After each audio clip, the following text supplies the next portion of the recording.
ناظرین کرام، آج آپ نے کہیں نہیں جانا، بس یہ میں آپ سے بڑا میں عرض کر رہا ہوں، اس کی وجہ آپ کو آگے جا کے سمجھ آ جائے گی، کیونکہ آج خاص طور پہ میں چاہتا ہوں والدین اور بچے دونوں ہی ایک ہی وقت میں ٹیلی ویژن اسکرین کے اس طرف موجود رہیں۔ موضوع ہی کچھ ایسا ہے صاحب کہ آج بنیادی طور پہ ہم اولاد کی تربیت و تحفظ کے موضوع پر گفتگو کریں گے، چونکہ آج دنیا کے کئی ممالک میں بچوں کا عالمی دن منایا جا رہا ہے، تو اس حوالے سے بہت ضروری ہے ناظرین کہ آج اس موضوع پر بات کی جائے۔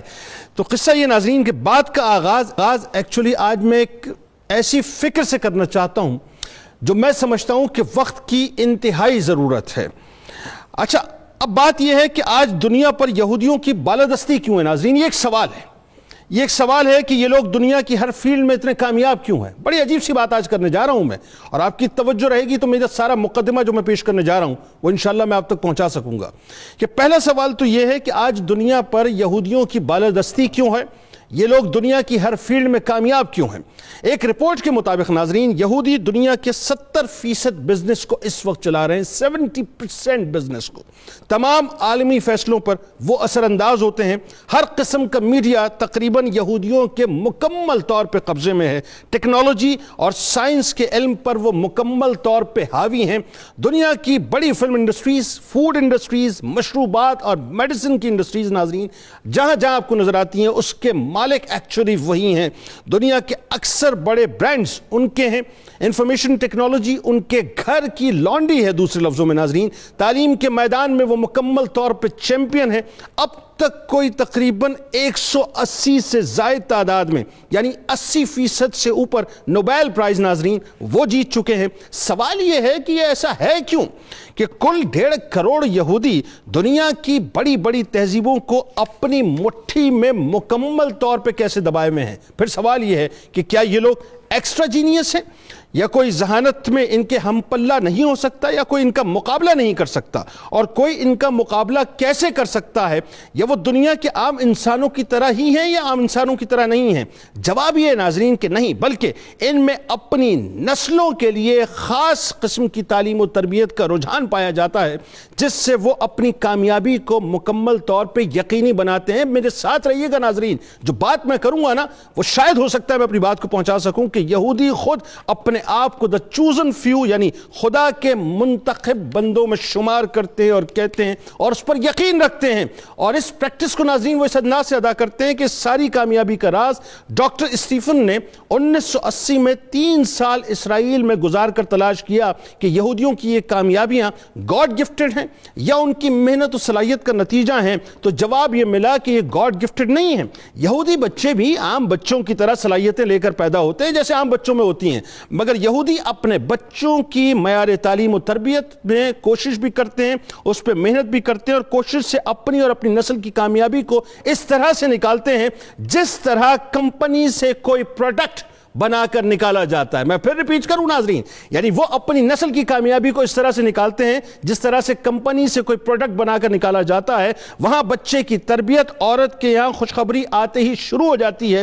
وہ صرف بچے کی پیدائش کے خواہاں نہیں ہوتے، بلکہ ایسے بچے کی پیدائش کے خواہاں ہوتے ہیں جو ذہین ہو، جینیس ہو، لیڈرشپ کی صلاحیت رکھتا ہو۔ عورت کو اس دوران بہترین غذا دی جاتی ہے، یعنی جو بچہ جننے والی ہوتی ہے، روزانہ کی بنیاد پر میتھمیٹکس کی اس کو پریکٹس کرائی جاتی ہے، کیونکہ اچھی غذا، اچھا ماحول، دیگر مشاغل اور میتھمیٹکس کی پریکٹس سے آنے والے بچے کی ذہانت بڑھتی ہے۔ ذرا ذہن میں رکھیے گا غوث پاک رضی اللہ تعالیٰ عنہ کو کہ والدہ محترمہ کو 18 پارے یاد تھے، 18 پارے آپ کو حفظ تھے۔ آج یہ ساری ناظرین یہ ایکچولی یہ ریسرچ کر کے کام کر رہے ہیں، ان کو پتہ ہے کہ ہونا کیا ہے۔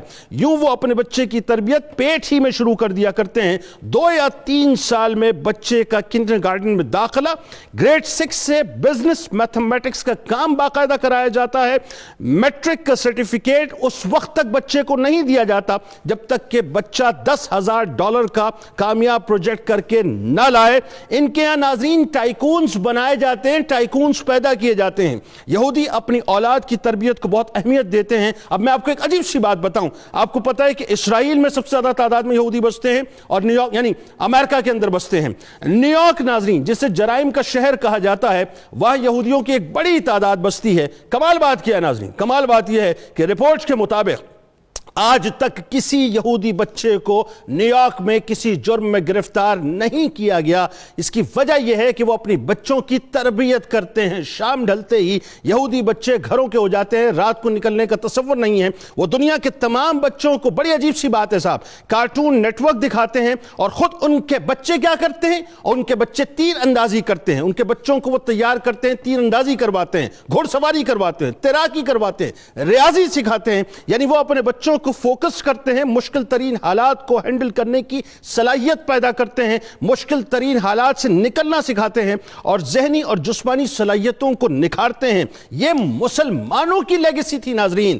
رسول اللہ صلی اللہ علیہ وآلہ وسلم نے فرمایا کہ بیٹے کا باپ پر حق ہے کہ وہ اسے لکھنا پڑھنا, تیراکی اور تیر اندازی سکھائے. سیدنا عمر فاروق رضی اللہ تعالیٰ عنہ نے اہل شام کو لکھا کہ اپنی اولاد کو تیراکی اور گھوڑ سواری سکھاؤ.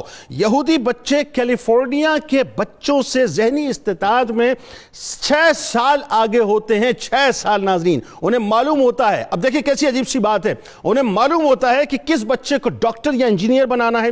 ان کو معلوم ہوتا ہے کہ مستقبل میں کتنے بچوں کو بزنس مین, سائنٹسٹ یا سیاستدان بنانا ہے.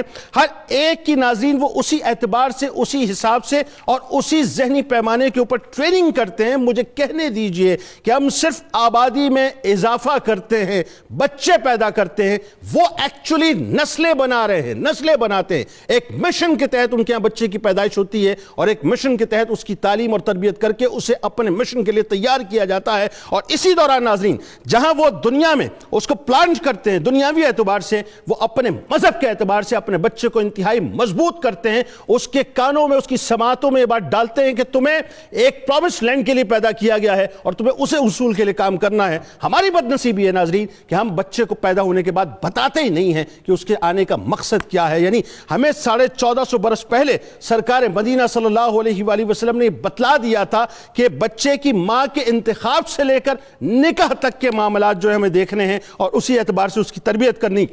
اس کی فکری, اس کی روحانی, اس کی جسمانی, اس کی دینی, اس کی دنیاوی تعلیم و تربیت کا بھرپور نصاب ہمیں 1450 برس پہلے عطا کر دیا گیا. قرآن کی آیاتیں جا بجا بتاتی ہیں, احادیث مبارکہ اور سرکار علیہ السلام کا طریق ہمیں بتاتا ہے. لیکن ناظرین بات کیا ہے, ہم نے اپنی لیگیسی کو کھو دیا ہے. آج بچوں کے عالمی دن کے موقع پر, جہاں دنیا میں مختلف ممالک میں آج عالمی دن منایا جا رہا ہے, کوشش کروں گا کہ علماء کرام سے وہ باتیں پوچھ سکوں اور آپ تک پہنچا سکوں جو آپ کے لیے اور آپ کے بچوں کے لیے بہت ضروری ہیں. آپ نے کہیں نہیں جانا. ہمارے ساتھ 3 شخصیات موجود ہیں. پہلی شخصیت آپ کے ہمارے ہم سب کے انتہائی قابل احترام ہیں ممتاز عالم دین, بزرگ شخصیت محترم جناب پروفیسر محمد سعید احمد خان صاحب. دوسری شخصیت کسی تعارف کی محتاج نہیں ہے ناظرین, سابق سینئر جج لاہور ہائی کورٹ, ممتاز اسکالر ہیں, خوبصورت گفتگو کرتے ہیں. پہلے بھی میرے پروگرام میں تشریف لائے محترم جناب جسٹس ریٹائرڈ نذیر اختر میاں صاحب. اور تیسری شخصیت آپ کے ہمارے ہم سب کے بہت پسندیدہ ہیں ممتاز عالم دین محترم جناب پروفیسر محمد اعظم نوری صاحب. آپ تینوں احباب کو میں دل کی گہرائیوں سے خوش آمدید کہتا ہوں. السلام علیکم.